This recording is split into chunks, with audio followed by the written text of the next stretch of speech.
राजस्थान की सियासी लड़ाई दिन ब दिन सियासी दांवपेच के साथ नए मोड़ ले रही है। अब तक टूट फूट के डर से कांग्रेस ने ही अपने विधायकों को होटल में रखा था, लेकिन अब बीजेपी भी कांग्रेस की राह पर चलती नजर आ रही है। बीजेपी ने अपने 12 विधायकों को गुजरात भेज दिया है। पार्टी राज्य में किसी भी तरह के खतरे को मोल नहीं लेना चाहती है और शायद इसीलिए बीजेपी ने यह कदम उठाया है। 11 अगस्त को बसपा विधायकों के कांग्रेस में शामिल होने को लेकर हाईकोर्ट का फैसला आने के भी आसार हैं। ऐसे में बीजेपी अलर्ट मोड पर है। नेता प्रतिपक्ष गुलाब चंद कटारिया ने खुद इस बात को स्वीकार किया है कि अगर बसपा के 6 विधायकों पर हाईकोर्ट का कोई ऐतिहासिक निर्णय आता है तो उस वक्त बीजेपी की 75 वोटों की महत्वपूर्ण स्थिति होगी। इसे संभाले रखना पार्टी का धर्म है, इसके लिए चौकन्ना रहना जरूरी है। हालांकि कहा तो यह भी जा रहा है कि ये जो बाड़ाबंदी है बीजेपी ने टूट फूट के डर से की है। उसे भी डर है कि कहीं विधायकों की टूट फूट ना हो जाए। सूत्रों से यह भी जानकारी मिली कि कांग्रेस के नेताओं ने बीजेपी के विधायकों के साथ संपर्क साधा है। ये शिकायतें मिली, जिसके बाद पार्टी आलाकमान को यह फैसला लेना पड़ा है। तो अपने विधायकों को बीजेपी अब शिफ्ट करने में जुट गई है।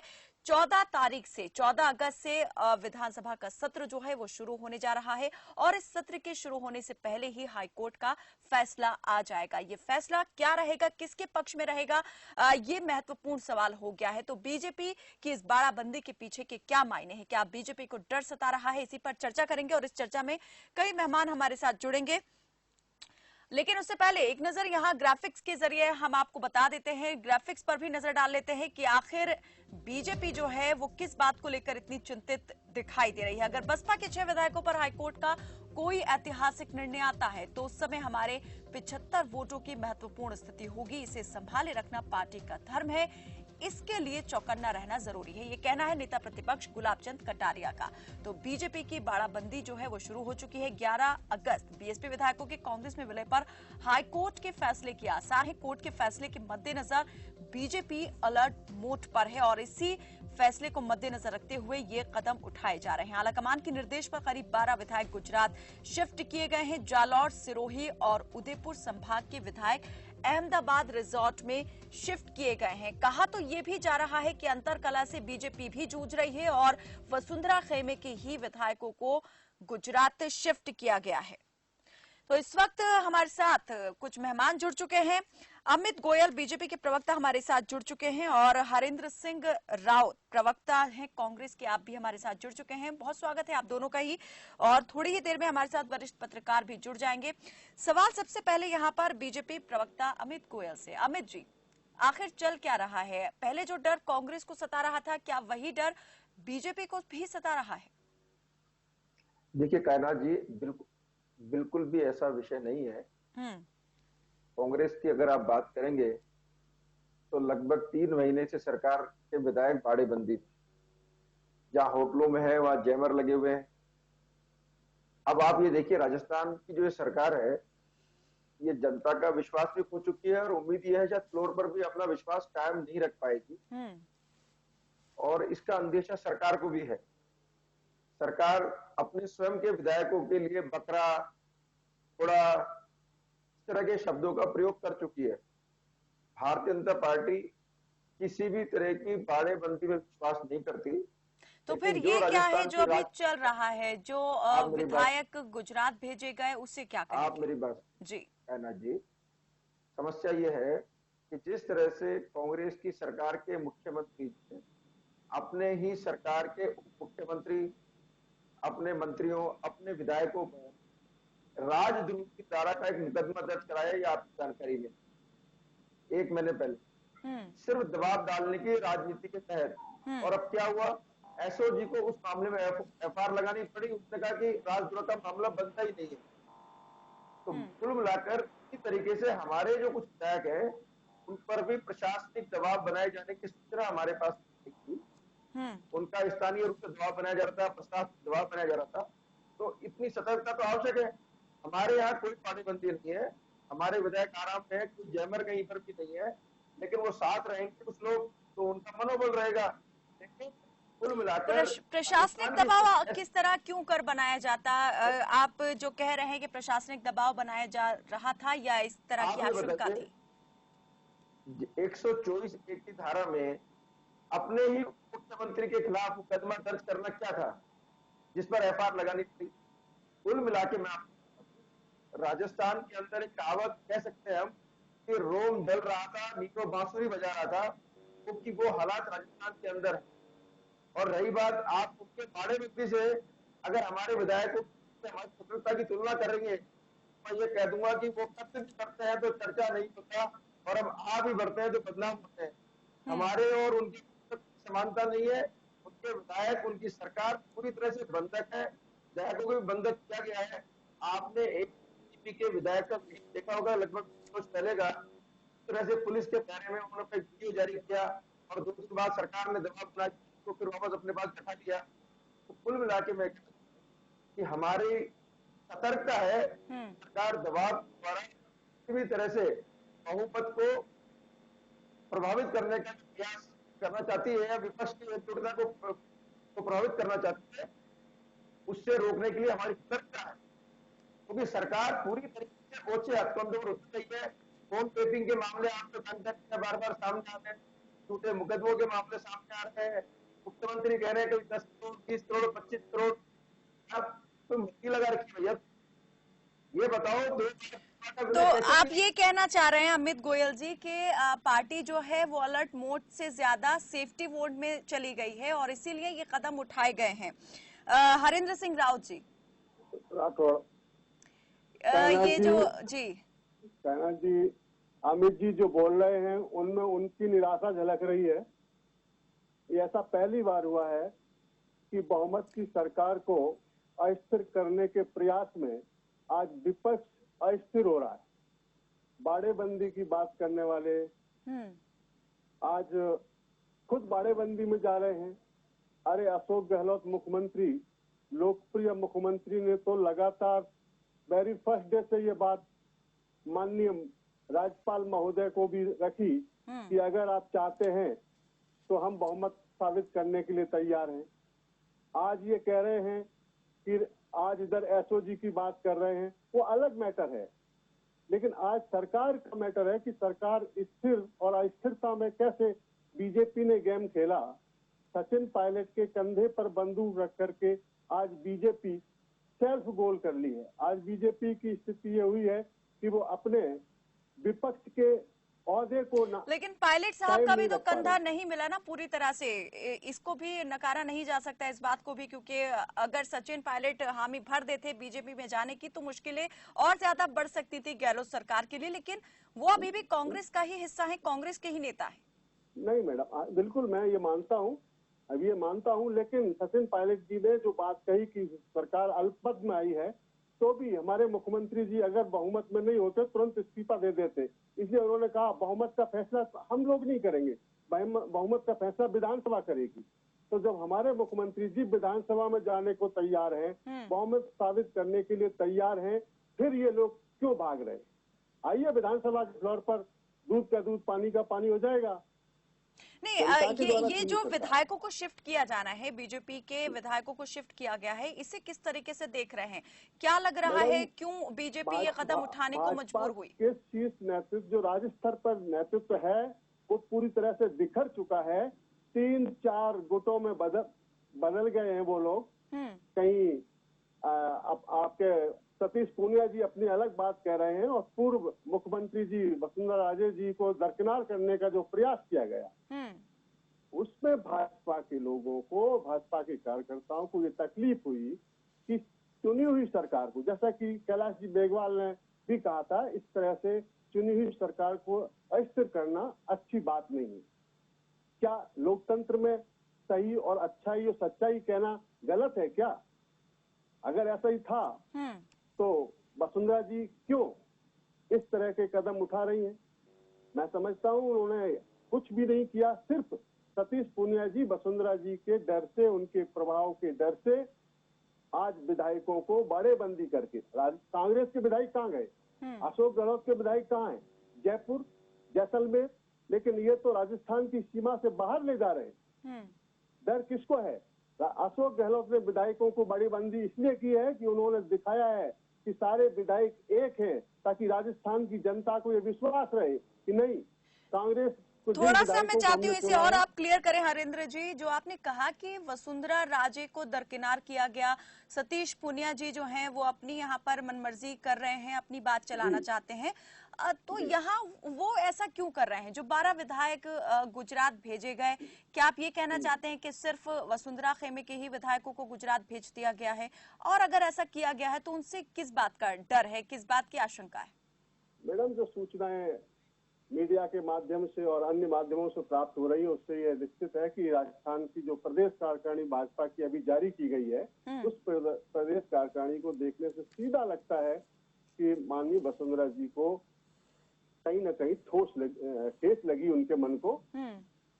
और इससे, हालांकि वसुंधरा जी पार्टी गाइडलाइन पर हैं, लेकिन जिन लोगों ने ये गलती करने का प्रयास किया उनको ये खुद का डर है, जबकि कांग्रेस का ऐसा कोई मकसद नहीं है। कांग्रेस के पास पूर्ण बहुमत है और ये बात अमित 14 गोयल जी तारीख कुछ को कहना चाह सदन रहे हैं। में अमित सिद्ध गोयल कर जी, दी जाएगी। आखिर ये चल क्या रहा है यहाँ पर? लग रहा है सभी पार्टियां जो है महत्वाकांक्षाओं की लड़ाई में, सभी पार्टी नेता महत्वाकांक्षा की लड़ाई में उलझे हुए हैं।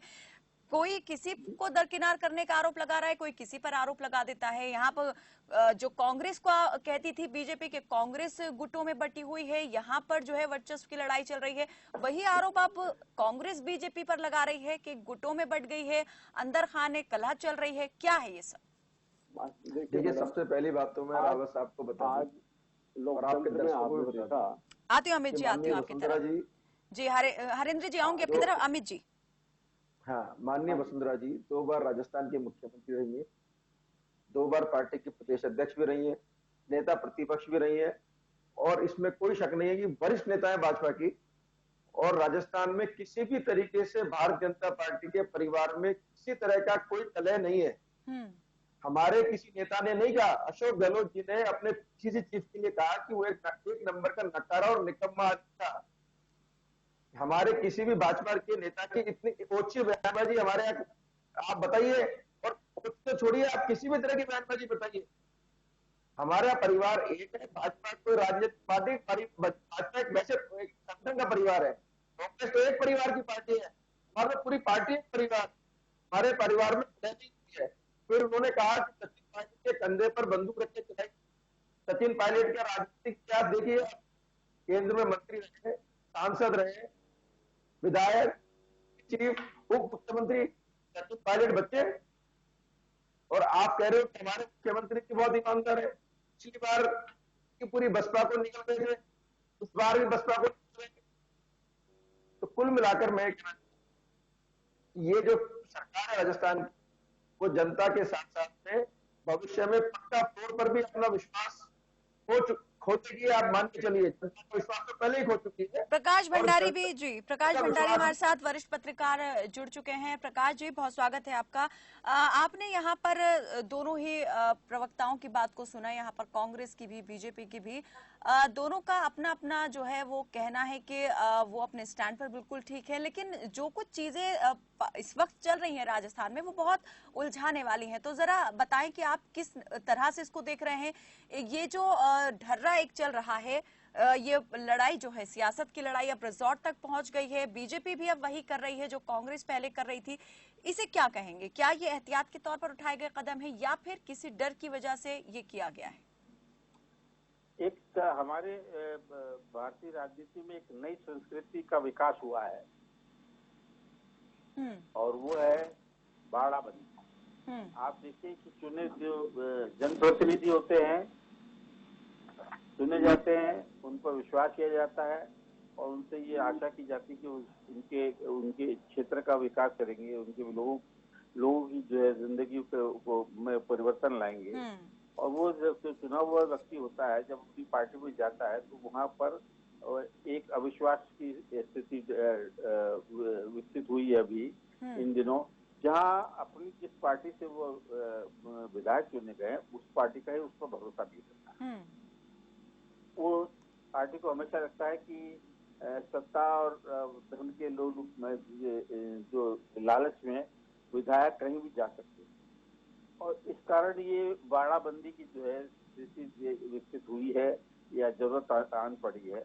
आप देखिए कि हमारा प्रजातंत्र या हमारी डेमोक्रेसी या हमारे जो वैल्यू सिस्टम हमारे विधानसभा के सदस्य किस कदर गिर गए, उनकी स्थिति कितनी खराब है, और किन पर भरोसा करके, जिस पर भरोसा करके भेजा गया था, जिन्हें मत दिया गया था, और जैसे कांग्रेस के किसी उम्मीदवार को अगर जिताया गया तो भाजपा और अन्य पार्टियों के उम्मीदवारों को हरा कर उसे जिताया गया।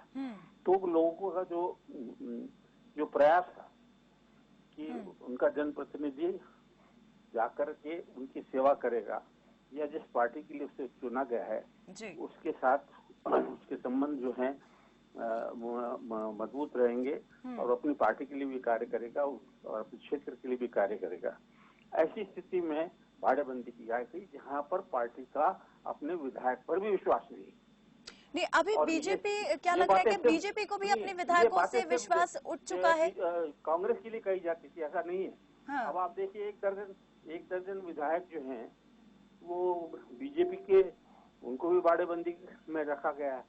ये सब ये दिखाता है कि जो विधायक चुने हुए जनप्रतिनिधि हैं उन पर पार्टी भरोसा नहीं रखती। उनको हमेशा डर लगता है कि ये बिक जाएंगे और दूसरी ओर चले जाएंगे और सत्ता में परिवर्तन में भागीदार बनेंगे। तो ऐसी स्थिति में जहां विश्वास ही नहीं रहा वो, तो ऐसी स्थिति में जनतंत्र का या लोकतंत्र का या प्रजातंत्र का क्या हाल हुआ, क्या स्थिति बनेगी, क्या हाल होगा, ये देखिए आप। जी अमित गोयल जी आप कुछ कहना चाह रहे हैं? मैं इतना सा कहना चाह रहा हूँ कि हमें इस बात का पूरा विश्वास है कि हमारे किसी भी विधायक को कोई भी प्रलोभन दे, वो किसी प्रलोभन में आने वाले नहीं। इसलिए हमने इस तरह की बात भी नहीं कही कि हमारे किसी विधायक को पैसे का ऑफर देंगे। और ये तो कांग्रेस के लोगों को अपने विधायकों पर विश्वास है। उनकी नजर में उनके विधायक भ्रष्टाचारी है, टिकाऊ है, वो इसलिए ऐसे आरोप लगाते हैं। भारतीय जनता पार्टी को अपने विधायकों पर पूरा विश्वास है, विधायकों को अपने नेतृत्व पर पूरा विश्वास है। और मैं ये समझना चाह रही हूँ कि बीजेपी को ये कदम उठाने की क्या जरूरत पेश आई? अगर भाजपा को, मैं आपको बताऊं कहना जी, मैंने आपको पहले जी प्रकाश जी कुछ कहना चाह रहे हैं? अमित जी आऊंगी आपकी तरफ। होता तो उसे बाड़ेबंदी की क्या जरूरत होती है? कल तक ये कहते आए हैं कि कांग्रेस को जब अपने लोगों पर भरोसा ही नहीं है, इस वजह से बाड़ेबंदी आपने की है। आपने जो भाजपा ने एक दर्जन लोगों को क्यों भेजा? गुजरात में कहीं मध्य प्रदेश की बातें आ रही है, कहीं गुजरात की बात है। और एक बात बहुत महत्वपूर्ण है जो हमको थोड़ी बारिश की से सोचना चाहिए, वो ये कि दक्षिण राजस्थान के जो ट्राइबल, मतलब जो ऐसे विधायक जो भील हैं या जो जनजातीय अनुसूचित जनजाति के विधायक हैं और आरक्षित सीट से जीते हुए हैं, उनको खास तौर पर बाड़ेबंदी के लिए के अंदर रखा गया। उसका कारण ये है कि भारतीय ट्राइबल पार्टी जो है वो कांग्रेस को समर्थन दे रही है और उनके जो नेता है भारतीय तो गुजरात के बहुत बड़े नेता हैं जी, और अनुसूचित जाति के बड़े नेता हैं छोटू भाई। वो छोटू भाई के कहीं प्रभाव में न आ जाए इस वजह से बाड़ेबंदी में रखा गया, क्योंकि छोटू भाऊ जो है भाई जो हैं वो इतनी ताकत रखते हैं कि जिस पार्टी को समर्थन दे उस पार्टी के लिए विधायक भी ला सकते हैं। उनसे डर करके बीजेपी ने अपने 5-6 जो ट्राइबल विधायक हैं अमित जी जाति के, उनको गुजरात ले जाया गया, उनको छुपा कर रखा गया। ये आपने बीजेपी जो कल तक ये कह रही थी, पत्रकार है, मैं उनको इतना कहना चाहूंगा कि हमें अपने विधायकों की ईमानदारी पर कोई शक नहीं है, तो आपने निष्ठा पर कोई शक नहीं है। अमित जी फिर सवाल वही है कि आखिर फिर भेजने की जरूरत क्यों पड़ी, क्यों भेजा गया? क्या वो आप किसी तरीके की यहाँ पर आशंकाओं से ग्रसित थे? किस बात का डर था? आपने 12 में से 6 विधायक जो हैं आपके, वो अनुसूचित जाति के पर प्रशासनिक दबाव बनाने का प्रयास कराया जाने की तरफ से रिपोर्ट था कि हमारे पर दबाव बनाया जा रहा है। ये दबाव दे, ये आप उन पर दबाव डाल रहे हमारे हैं प्रदेश कि कहीं अध्यक्ष भाग न मीडिया जाए, में बताएंगे। क्योंकि आपको ऐसी स्थिति दिख रही है अपने सतर्कता जो के तहत जो कोई आरोप जो आप सरकार- लगा रहे अमित हैं गोयल जी, कांग्रेस पिछले पे, कितने लंबे वक्त से ये घटनाक्रम राजस्थान में सब चल रहा है। जो प्रशासनिक दबाव जिस पर बनाए जाने की बात आई है, जो आरोप प्रत्यारोप लगे, वो देखा गया, लेकिन अभी तक बीजेपी के विधायकों को लेकर कोई इस तरह की बात सामने अभी तक नहीं आई है, ना किसी के बयान से और ना ही किसी के एक्शन से ये जाहिर हुआ। तो बीजेपी ने क्या ये खुद अज्यूम कर लिया, ये खुद यहाँ पर एक कयास लगा लिया कि ऐसा हो सकता है, इसीलिए पहले से यहाँ पर प्री अज्यूम करके ये कदम उठाया गया? जब आपका प्रतिनिधि या कांग्रेस की सरकार जिस तरह के उच्च हथकंडे प्रदेश में अपना रही है, अपने ही सरकार के मुख्यमंत्री और 19 मुकदमा दर्ज कर लिया आपने, और फिर एसओजी ने कहा कि मुकदमा बनता नहीं है, उसकी एफआईआर लगानी पड़ी, तो आप ऐसी सरकार पर क्या अपेक्षा कर सकते हैं? तो अब बीजेपी यानी क्या अजम्पशंस पे चल रही है, अजम्पशन पे काम कर रही है? हरेंद्र जी, एजम्पशन पे बिल्कुल नहीं, मैडम, एजम्पशन अमित पे जी के नहीं, ये कर रही है बातों डर से ये के बिल्कुल लग रहा है कि जो इनको गोवा लग रहा से है, शुरू हुई थी इनको कहानी, लग रहा है। इन्होंने विधायकों को खरीदने का, जो गोवा से शुरू किया, मणिपुर, कर्नाटक, आऊंगी प्रकाश जी, आपकी तरफ बैठे। आऊंगी। जी जी, अब जाकर के राजस्थान में उनको पता चला ये मौका मिले कि हमें किस नेता से लड़ना है, और दूसरी ओर और चले। ये मुद्दे की बात नहीं करते हैं, ये दूसरे मुद्दे के पास की बात करते हैं। ये नहीं बताना चाहते। मैं ये कांग्रेस ये मान रही है कि हमारे कुछ विधायक हमसे नाराज होकर दूर हैं, ये बात सच है, इसलिए इनको मौका मिला, बहुत खुश हो रहे थे ये। आज ये कह रहे हैं कि कांग्रेस भी ऐसा कर सकती है, प्रशासनिक दबाव है, ये क्लियर करें, बताएं, एफआईआर कराएं, किन लोगों ने इनके ऊपर प्रशासनिक दबाव डाला है। आप अपने घर की बात बाहर कहिएगा, आप अपने नेताओं को समझाइए, आप अपने विधायकों को समझाइए कि आप एकता में रहिए, गुजरात जाने की कहाँ जरूरत है। आपको मैं विश्वास दिलाना चाहता हूँ अशोक गहलोत की तरफ से कि राजस्थान की कांग्रेस की कोई भी पार्टी का कोई भी विंग हम खरीद फरोख्त में विश्वास नहीं करते, हम इसकी आलोचना करते हैं और आपको विश्वास दिलाते हैं कि कांग्रेस आने वाले देखिए विधानसभा फ्लोर में बहुमत साबित करेगी। अमित जी, आप भी देखेंगे और हम भी देखेंगे और कैलाश जी भी देखेंगी। आप इस प्रकार के आरोप लगाइए और जिस तरह से कहा गया है कि जिन 12 विधायकों को आप गुजरात ले गए हो, निश्चित रूप से उन विधायकों पर आपने शंका जाहिर की है। आपको पता है वो पाला, मुख्यमंत्री अगर वो पाला बदलते हैं तो जिस तरह से आपने स्वागत किया सचिन पायलट का, कांग्रेस क्यों नहीं स्वागत करेगी? मुख्यमंत्री पर आरोप लगा रहे हैं, विधायक क्यों नहीं स्वागत करेगी, बताइए आप। क्या बीजेपी जो हाईकोर्ट का फैसला आने वाला है, अमित जी मैं जल्दी से चाहती हूँ इस पर भी प्रतिक्रिया आप दे दें, मेरे पास वक्त बहुत कम है। 11 तारीख को जो हाईकोर्ट का फैसला आने वाला है बीएसपी विधायकों को लेकर के, क्या ये भी एक वजह है? इस पर भी नजर बनाए हुए है बीजेपी और आगे की रणनीति इसके बाद और तय करेगी। क्या अभी भी उम्मीद बाकी रखी हुई है बीजेपी ने सरकार बनाने की, सरकार गठन की? जल्दी से अमित जी। देखिए मेरी बात सुनिए, राजस्थान की राजनीति में जो घटनाक्रम हो रहा है, निश्चित रूप से 11 तारीख को माननीय न्यायपालिका का निर्णय आएगा, वो बहुत सारी चीजें प्रभावित करेगा।